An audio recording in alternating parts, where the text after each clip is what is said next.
Emilia Pérez. Vous savez qui je suis, madame l'avocate? Vanitas Del Monte, chef d'un cartel sur le marché des drogues de synthèse. Je veux être une femme.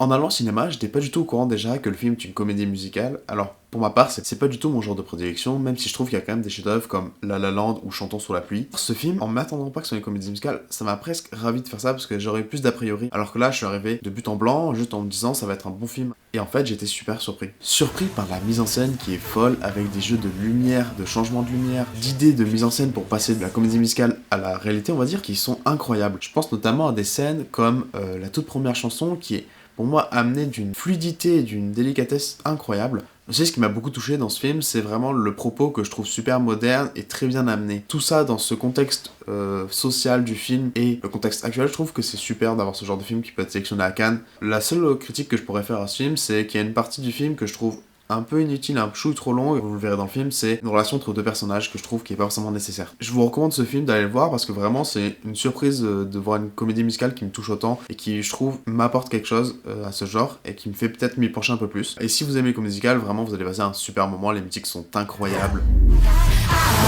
Esta gente habla, pero